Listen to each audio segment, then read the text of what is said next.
Who are the Rolling Stones? Chapter 1. Starting out.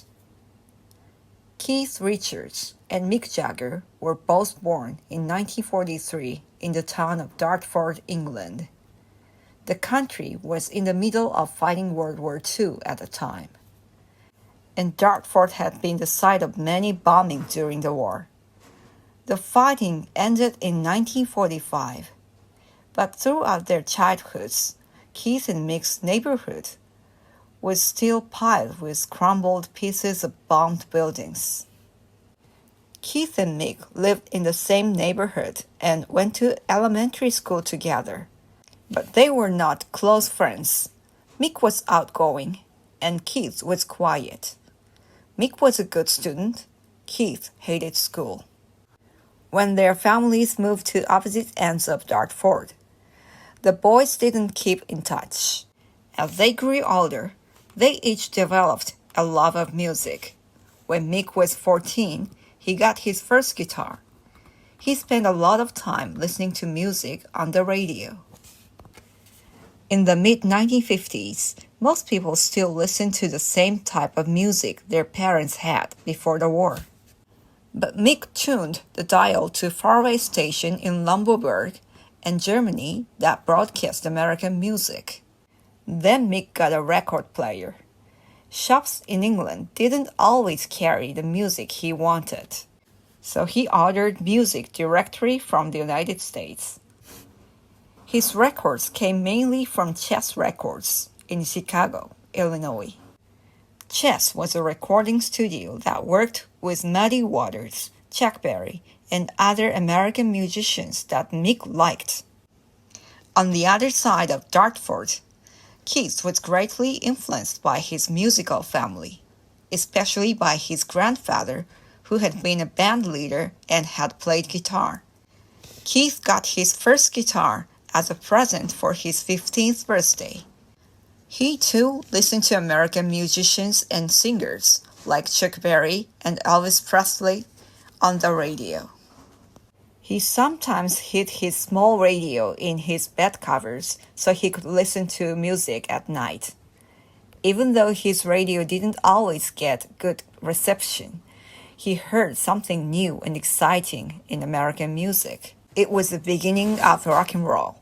The music came across the airwaves, and suddenly it felt as if the world was actually changing, Keith said.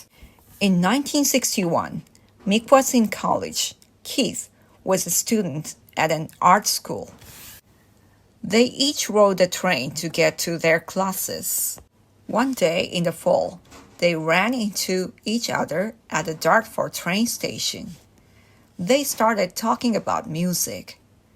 They realized they had a lot in common. So the boys started spending more time together. They shared records and played their guitars. Mick was already in a band called Little Boy Blue and the Blue Boys, along with a friend named Dick Taylor.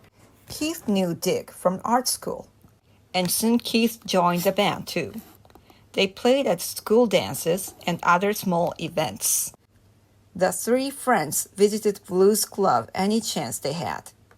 In the spring of 1962, they went to Ealing Club outside of London. On stage that night, they heard a teenager named Brian Jones playing guitar.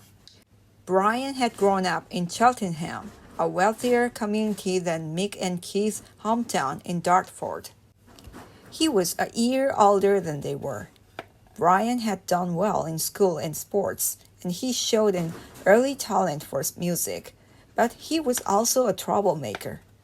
He sometimes skipped school to practice his saxophone and clarinet. He was a blues fan too. And soon, they all had become friends. Brian, Mick, Keith, and Dick decided to form their own band. They advertised for more musicians. They held auditions, and the new group came together. Mick sang, Keith and Brian played guitar, Dick played bass, and Ian Stewart played piano. They used different drummers for different shows. They called themselves the Rolling Stones. They took the name from a song recorded in 1950 by the famous blues musician Muddy Waters. The Rolling Stones played together for the first time on July 12, 1962, at London's Marquee Club. The Marquee Club was in the basement of a movie theater. It was an old dance hall that had been turned into a jazz club. The band played rhythm and blues and rock and roll cover songs.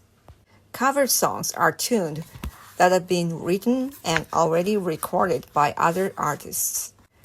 The younger members of the audience seemed to really enjoy the music, but a few of the older jazz fans thought their sound was just terrible. The Rolling Stones' hope of playing together as a band in front of an audience had come true. They were all talented musicians, but were they good enough to last?